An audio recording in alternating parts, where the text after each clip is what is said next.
तो आइए अब सुनते हैं कार्यक्रम ये जम्मू है।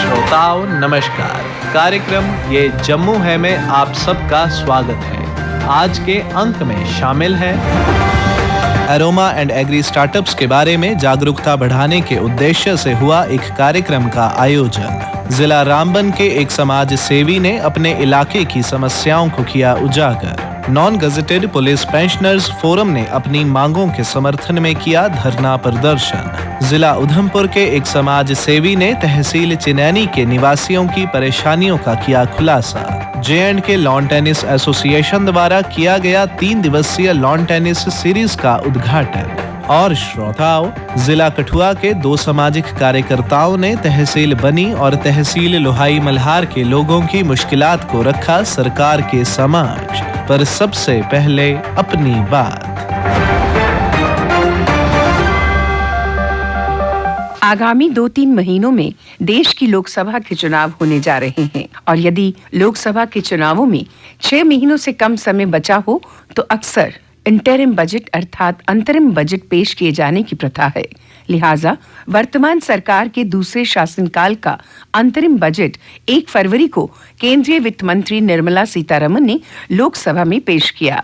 बहरहाल आगामी वित्त वर्ष 2024-25 के लिए केंद्रीय सरकार द्वारा इस अंतरिम बजट को समावेशी तथा सामाजिक न्याय परक बनाने का आकर्षक प्रयास किया गया है।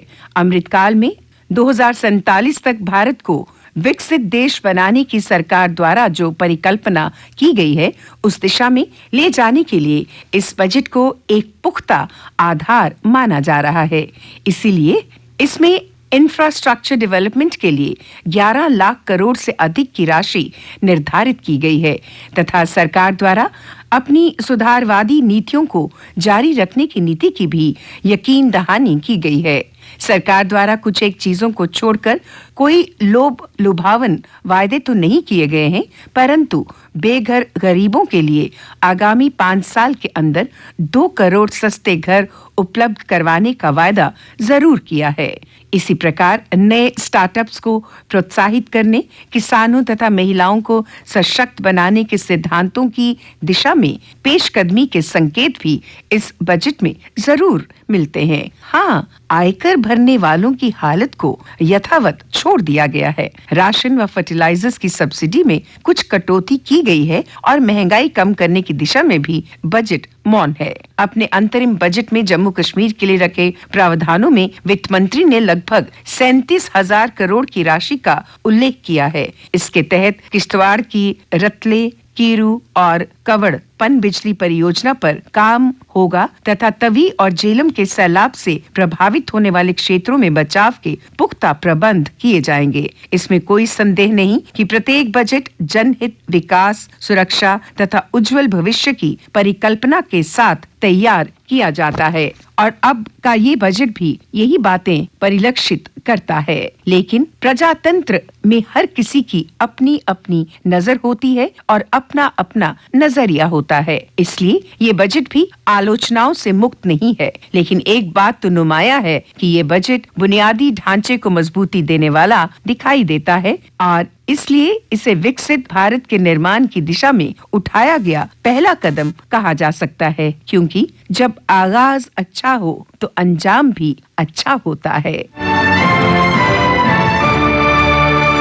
श्रोताओं, एरोमा एंड एग्री स्टार्टअप्स के बारे में जागरूकता बढ़ाने के उद्देश्य से एक कार्यक्रम का आयोजन किया गया। इस अवसर पर केंद्रीय मंत्री डॉक्टर जितेंद्र सिंह ने पत्रकारों से बात करते हुए कहा, मुझे खुशी है ये कहते हुए कि CSIR IIIM के सौजन्य से मुझे लगता है कि पहली बार इस प्रकार की कार्यशाला या गोष्ठी का आयोजन किया गया है, जिसमें के आधुनिक टेक्नोलॉजी के माध्यम से स्टार्टअप और विशेषकर एग्री स्टार्टअप और कृषि के क्षेत्र में जो नए आयाम हिंदुस्तान हासिल कर रहा है उसको जन प्रतिनिधियों के साथ साझा करना। मुझे ये भी संतोष इस बात का भी है कि अभी कुछ ही दिन पहले पिछले सप्ताह जैसे आपने देखा कि जम्मू कश्मीर के भद्रवाह शहर से लेवेंडर की झांकी ने गणतंत्र दिवस के उस उत्सव को सजाया, उसकी सराहना देश भर में की गई और एक नया वर्ग एग्री स्टार्टअप्स का हिंदुस्तान को देने का एक उदाहरण जम्मू कश्मीर की ओर से स्थापित किया गया, जिसे बैंगनी क्रांति अथवा पर्पल रेवोल्यूशन भी कहा जाता है। और ये जो हमारा सारा का सारा क्षेत्र है, ये हिमालय का क्षेत्र, ये शायद उस तरह के उपज के लिए अनुकूल भी है और इसलिए इसके आगे हमारी जितनी भी प्रगति होगी वो सामूहिक होगी, इंटेग्रेटेड होगी। हमारा बायो सेक्टर, बायोटेक्नोलॉजी, मात्र हमारे पास 50 बायोटेक स्टार्टअप्स हुआ करते थे 2014 में, आज हमारे बढ़कर के 6000 से अधिक हो गए। हमारी बायो इकोनॉमी, जिसके साथ इसका अरोमा का भी ताल्लुक है, लेवेंडर का भी ताल्लुक है, मात्र $10 बिलियन हुआ करती थी। 8 वर्षों में $80 बिलियन हुई और आज $140 बिलियन तक पहुंच गई। और इसी तरह से ये तब संभव हुआ कि इसमें एक समन्वय बनाया गया, किसान अथवा स्टार्टअप, रिसर्च अथवा वैज्ञानिक, इंडस्ट्री अथवा उद्योग, और ये सारे जब मिलकर के एक समन्वय के साथ कार्य करेंगे तो वो प्रयोग सफल रहता है और वो सस्टेन होता है। और इस क्षेत्र में इसका इसलिए भी महत्व है कि जनप्रतिनिधियों के माध्यम से जब हम कोई कार्य आगे बढ़ाएंगे तो शायद हम समाज में वो धारणा भी समाप्त करने का प्रयास कर पाएंगे कि रोजगार का अर्थ केवल सरकारी नौकरी ही नहीं। मोदी जी के नेतृत्व में अनेकों ऐसे विकल्प आकर के सामने हमें देखने को मिल रहे हैं जो शायद सरकारी नौकरी से कहीं अधिक आकर्षक हों, ल्यूक्रेटिव हों। और दूसरा एक ये जो मिथ, ये जो धारणा कहीं कहीं रहती थी कि स्टार्टअप होने के लिए लाजिम है कि आप IIT के पढ़े हों, आप बहुत बड़े वैज्ञानिक हों, वो बहुत बड़े PhD हों, वो भी जरूरी नहीं। हाँ, हो सकता है उससे आपको लाभ रहे, लेकिन हमारे एग्री स्टार्टअप जो रोमा से हैं, जिनको दर्शाया गया था 26 जनवरी की झांकी में, उनमें से बहुत से ऐसे हैं कि जो शायद ग्रेजुएट भी नहीं है, लेकिन उनमें एप्टीट्यूड है, उस प्रकार की प्रतिभा है, टेक्नोलॉजी अपनाने का उनमें जिज्ञासा है और पूरी तरह की हैंड होल्डिंग मोदी सरकार की ओर से हो रही है। जिला रामबन के एक समाज सेवी अरफाज अहमद ने अपने इलाके की समस्याओं को उजागर करते हुए बताया, जो नेशनल हाईवे हम देख रहे हैं कि 4 लेन से 6 लेन होने जा रहा है, काम लगा हुआ है, लेकिन हमारा वहाँ पे सिंगल जो रोड है, जो सिंगल रास्ता होना चाहिए नेशनल हाईवे का, वो भी नहीं रह पाता है। नेशनल हाईवे जो है वो बंद हो जाता है, कट ऑफ हो जाता है, कश्मीर जम्मू से अलग हो जाता है। सिर्फ ये रामबन का बानिहाल के बीच का जो स्ट्रेच है, उसमें जो पस्सियां आती हैं या बाकी सारी चीजें, उसकी वजह से जो वहाँ पे नेशनल हाईवे बंद हो जाता है। उस कारण जो है वहाँ के लोकल जो लोग हैं, जो बाहर से आते हैं एक जगह से दूसरी जगह जाने वाले, उनको तो दिक्कतें आती ही हैं, लेकिन जो लोकल लोग हैं उनको भी काफी ज्यादा दिक्कतों का, परेशानियों का सामना करना पड़ता है। अगर उनको हॉस्पिटल जाना है, अगर कोई बीमार हो रहा है उस दौरान में, अगर कोई इमरजेंसी कुछ आ जाती है तो काफी ज्यादा दिक्कतों का सामना करना पड़ता है। कोई एम्बुलेंस आनी है, कुछ मतलब काफी सारे मामला होते हैं। तो कहीं ना कहीं जम्मू कश्मीर एडमिनिस्ट्रेशन को या सेंट्रल मरकजी सरकार को चाहिए कि इस और ध्यान दें और इस स्ट्रेच को जो है जल्द से जल्द इस काम को जो है मुकम्मल किया जाए, ताकि वहाँ के जो लोकल्स हैं वो राहत की सांस ले सकें। अगर मैं बात करूँ मगरकोट की, मगरकोट में खौड़ा आमा दर्दे एक रोड है, मतलब वहाँ के लगभग 4-5 पंचायतें पड़ती हैं और 4-5 पंचायतों में जो लोग रहते हैं वो अभी भी जो पुराने कदीम जमानों में लोग जो है अपनी कमर पे, पीठ पे उठा करके सामान जो है ले जाया करते थे, आज भी वैसा ही दौर चल रहा है। आज भी मरीजों को वैसे ही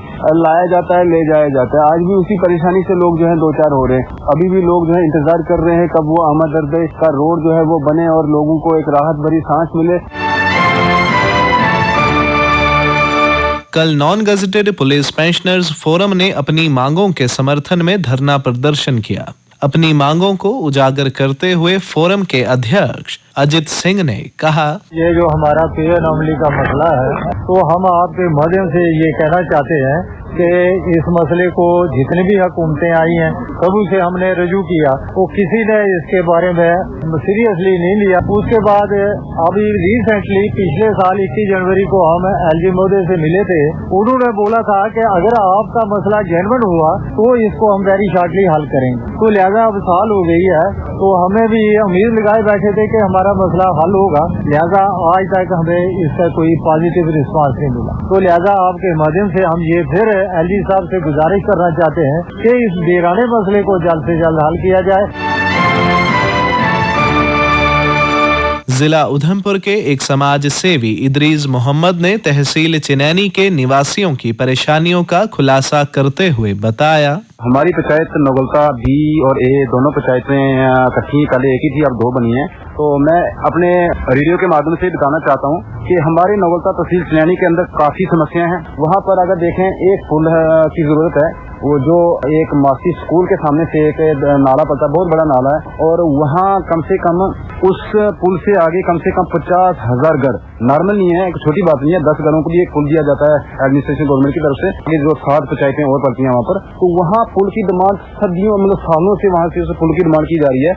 वहाँ ऐसा अभी तक कोई पुल नहीं बना, और उसे पुल की तो दूर की बात है, वहाँ एक अगर छोटा मोटा थोड़ा सा अगर रिपेयरिंग की जाए उसकी, अगर नाले की, तो वहाँ से डाइवर्शन दिया जाए, वो भी नहीं हो रहा है। उसके बाद आगे एक और पुल आता है, वो उसको बोलते हैं गाड़ियाँ, एक नाला है, बहुत बड़ा नाला है वो भी, वहाँ पुल है, वहाँ पुल की वो भी नहीं है। गाड़ियाँ चल रही हैं, गाड़ियाँ रोड पास है, और वहाँ गाड़ियाँ दिन की कम से कम नॉर्मल गाड़ियाँ जो है मतलब 1000-1500 गाड़ियाँ दिन की चलती हैं, और मतलब पैसेंजर गाड़ियाँ पास हैं। तो मैं एडमिनिस्ट्रेशन से ये अपील करता हूँ कि कम से कम वहाँ भी थोड़ी नजरसानी की जाए, क्योंकि वहाँ बैकवर्ड एरिया है, स्कूलों की परेशानी है, बच्चों को स्कूल आना होता है, वो फैसिलिटी नहीं मिलती है। उसके बाद गाड़ियाँ टाइम टू टाइम गाड़ियाँ नहीं मिलती हैं। बिजली का अगर मैं बताऊँ आपसे, तो बिजली अगर देखी जाए तो जो वहाँ कायर और चीड़ के पेड़ हैं, मतलब वो काफी बड़े बड़े पेड़ होते हैं, जो उन पेड़ों के ऊपर से वो मतलब वायरें बिछाई हुई हैं, आज से नहीं है, काफी सदियों से। और वहाँ से आगे घरों को मीटर लगे हैं, नंबर चलते हैं लोगों के, बाकायदा सारा कुछ वहाँ है। और कम से कम एक ऐसी जगह है, नगुलता ए में पड़ती है वो जगह, लेकिन वहाँ हुआ कुछ नहीं। हॉस्पिटल अगर देखा जाए तो अभी चनैनी में थोड़ी सा हॉस्पिटल में थोड़ी चेंजिंग आई है। तो गाँव में अगर आज डिस्पेंसरीज वगैरह हैं, वहाँ फैसिलिटियाँ उस तरह की नहीं है जैसे होनी चाहिए थी। कल J&K लॉन टेनिस एसोसिएशन द्वारा 3 दिवसीय लॉन टेनिस सीरीज का उद्घाटन किया गया। इस संदर्भ में Jammu and Kashmir sports council की सेक्रेटरी नुजहत गुल ने कहा, सरकार की इस वक्त जो कोशिश है स्पोर्ट्स को लेके, स्पोर्ट्स को बढ़ावा देने के लिए जितनी भी कोशिशें आप उनको लोगों तक पहुंचाते हैं। सबसे पहले मैं बताना चाहूंगी कि हमारे पे यहाँ कमी थी लॉन टेनिस कोर्ट्स की। तो आपने देखा होगा कि IDFC स्कीम के द्वारा हमने यहाँ पे ये लॉन टेनिस कोर्ट्स बनवाए। उसके बाद हमने जो एसोसिएशन थी उसको रीस्टार्ट करवाया, रीऑर्गेनाइज करवाया, डिस्ट्रिक्ट यूनिट्स बनवाए, दोनों डिवीजन में अभी इनके यूनिट्स चल रहे हैं, इनकी फंडिंग रिस्टार्ट कर ली।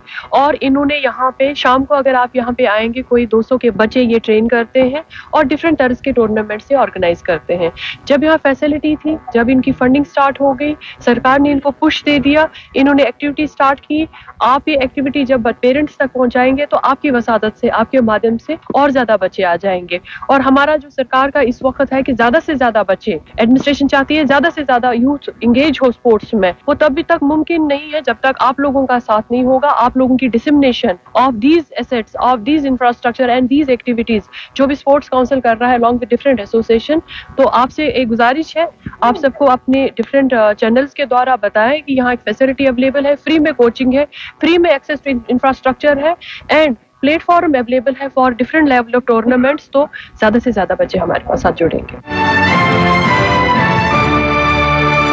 और श्रोताओं, जिला कठुआ की तहसील बनी के एक सामाजिक कार्यकर्ता सरफराज सफदर ने अपनी तहसील के निवासियों की समस्याओं को उजागर करते हुए बताया, हाल ही में 2024 की पहली मरतबा बर्फबारी जो हमारे इस पहाड़ी खेता बनी तहसील कॉन्स्टिट्यूंसी के अंदर हुई, तो इससे बनी दमहान सड़क गाँव को शहर सड़कें आती तकरीबन सभी बंद हो गई थी। तो सबसे पहली परेशानी यही होती है कि रास्ते बंद हो जाते हैं, लोग काफी मुतासर होते हैं, काफी परेशान होते हैं। लेकिन जम्मू कश्मीर इंतजामिया है, बनी इंतजामिया, डिस्ट्रिक्ट इंतजामिया जो है, उनसे एक अपील रहेगी कि पहाड़ी इलाकों में अक्सर लोग जो घरों में रहते हैं तो बर्फबारी की वजह से जो बाकी दीगर और चीज जैसे बिजली की बात करते हैं वो भी बंद हो जाती है। उसके बाद लकड़ी की परेशानी पिछली बार हम कई मरतबा बता चुके हैं, गवर्नमेंट से अपील कर चुके हैं कि लकड़ियों की भी काफी परेशानी रहती है, लोगों को बालन के लिए लकड़ियां नहीं मिलती हैं। ये दो तीन समस्या जो सबसे बड़ी आती है पहाड़ी इलाकों में, एक बिजली की और एक लकड़ियों की, क्योंकि अक्सर जंगलात बंद रहते हैं, लोग काफी मुतासर होते हैं। गवर्नमेंट का एक मिशन था कि जो जंगलात बंद रहने के बाद मट्टी का तेल मिलता था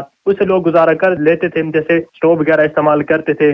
गैसेस भी लोगों ने रखी हैं अपने जैसे खाना बनाने के लिए, जो लकड़ियों का भी थोड़ा मिलकर काम चला लेते थे। लेकिन जंगलात बंद होने से सबसे बड़ी परेशानी यही है कि लोग आज काफी परेशानी महसूस करते हैं। एक मांग रहेगी जम्मू कश्मीर इंतजामिया से कि लोगों को तकरीबन BPL राशन कार्ड के मुताबिक, चाहे APL है, जो लोग सरकारी मुलाजमीन है या दीगर प्राइवेट में काम करते हैं, तो उनको अमारती लकड़ी जो है प्रोवाइड की जाए ताकि अपने रिहाइश जो है उसमें जैसे मकान बना सके, उसमें बसेरा कर सके। पानी की जो अक्सर बर्फबारी की वजह से, बारिशों की वजह से पहाड़ी इलाकों में बंद हो जाते हैं। लेकिन जब से जम्मू कश्मीर के अंदर रिटायरमेंटें हो रही हैं, सबको दोष महकमे से मुलाजमीन, खासकर जल शक्ति मिशन महकमे से या फूड सप्लाई की बात करते हैं, जो मुलाजमे रिटायर हो रहे हैं, अक्सर हम स्टोरों की बात करते हैं तो तकरीबन प्राइवेट साथी रखे हैं, उनको भी 2-2, 3-4 ब्लॉक दिए गए हैं। उससे भी जो है टाइम का राशन पहाड़ी इलाकों में नहीं मिलता है। बिजली बंद रहती है, ये बड़ी समस्या, राशन टाइम का नहीं मिलता, ये भी बड़ी समस्या है। तहसील बनी, ब्लॉक डुग्गन, जितना भी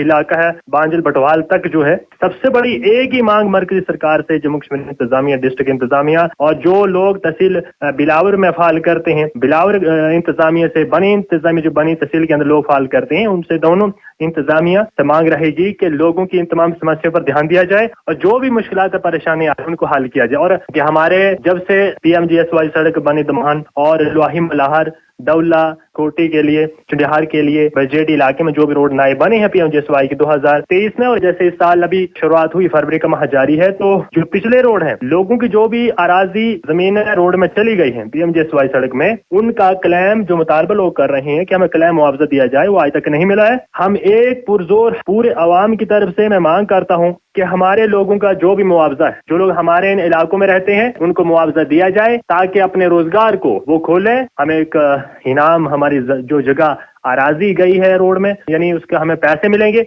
वो आज तक नहीं मिले हैं, लोग इंतजार में हैं। लेकिन यहाँ तहसील बनी की मैं बात करता हूँ कि जितने भी यहाँ पर बहुत सारे मुलाजमीन हैं जो कुछ सबकदोश हुए हैं, उनकी जगह से जो डिपार्टमेंट खाली बैठे हैं, वहाँ पर जो नए मुलाजमीन को तैनात किया जाए ताकि लोगों की मुश्किलात जो है वो भी हल होनी चाहिए। और एक मैं मरकजी सरकार का और जम्मू कश्मीर इंतजामिया सबसे बड़ा धन्यवाद शुक्रिया अदा करना चाहता हूँ। जो बनी दमहान सड़क PMGSY सड़क है और बुरुडी हांसा PMGSY सड़क है, बला महकमा जो शामलाट की जगह थी, पावर हाउस जो डुग्गन में था, वहां से बुरुडी हांसा रोड बनी दमहान सड़क को तकरीबन हाल ही में जो पिछले हफ्ते डिस्ट्रिक्ट हुआ का जो दौरा हुआ, उन्होंने उद्घाटन किया, उसकी संख्या बुनियाद रखी, शुरुआत करा दी है काम की। उस रोड को जोड़ने के लिए लोगों की आसानी, आने जाने में, सामान ले जाने में एक बड़ी आसानी पैदा होगी। तो ये मरकजी सरकार का धन्यवाद हम शुक्रिया करते हैं। बाकी दीगर लोही मलाहर की आवाम अब ये भी मांग कर रहे हैं, अब ये रोड तो आपस में जोड़ दिए हैं, तकरीबन मशीन लग गई है, काम शुरू है, लेकिन बर्फबारी वजह से काम रुका था, लेकिन फिर से उम्मीद है। लेकिन आखिरी हमारा मुतालबा, यही लोग हमारे तहसील बनी के, ब्लॉक डुग्गन के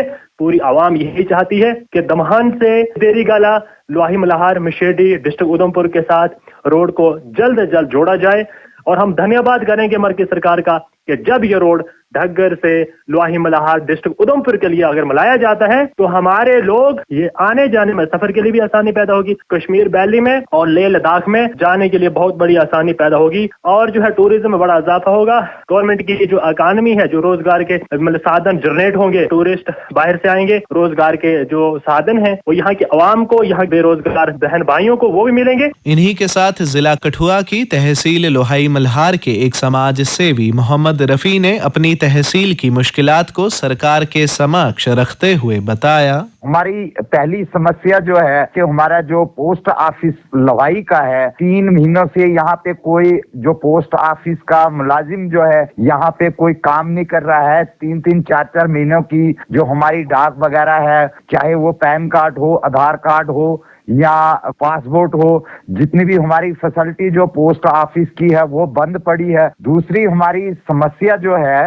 कि हमारा जो वीडियो ब्लॉक जो है, वो ब्लॉक हेडक्वार्टर जो है वो लोहाई में है, और पंचायत के लोग जो थे उस पे काम कर रहे थे। जो हमारे वीडियो साहिबान जो है वो ब्लॉक हेडक्वार्टर में जो लोहाई जो है वो यहाँ पे नहीं आते हैं और वो नहीं बैठते हैं। जो पंचायत लोहाई की है, पंचायत लोहाई के अंदर हमारे पशुओं का जो इलाज मुआवजा जो है यहाँ पे नहीं हो रहा है। यहाँ वेटनरी का जो हॉस्पिटल जो है वो यहाँ पे है ही नहीं। जब हमारी सर्दी का मौसम आता है, बर्फबारी का मौसम आता है, लोगों के कोई भी माल मवेशी जो बीमार होता है, यहाँ से 72 किलोमीटर जो है हमारी तहसील लोहाई मल्हार से बिलावर जो है 72 किलोमीटर जो है वो यहाँ से दूरी पे है। कोई भी जानवर हो यहाँ से हमें पहुँचाने के लिए, उसके लिए इतनी समस्या हो जाती है, वो आधे रास्ते यहाँ घर में ही मर जाता है। हमारी ये बहुत समस्या है। मैं LG मनोज सैना साहब से आकाशवाणी के माध्यम से विनती करता हूं कि हमारे माल मवेशी और हमारे जो पोस्ट ऑफिस लोहाई का जो सिस्टम जो है वो 3 महीनों से बंद है, वो जल्द से जल्द हमें मिलना चाहिए। इसी के साथ ही कार्यक्रम ये जम्मू है का आज का अंक समाप्त होता है। वाचक ऋषभ प्रभाकर, स्थल रिकॉर्डिंग सुनील कुमार रैना और रमेश कुमार शर्मा, प्रस्तुतकर्ता बच्चन भगत।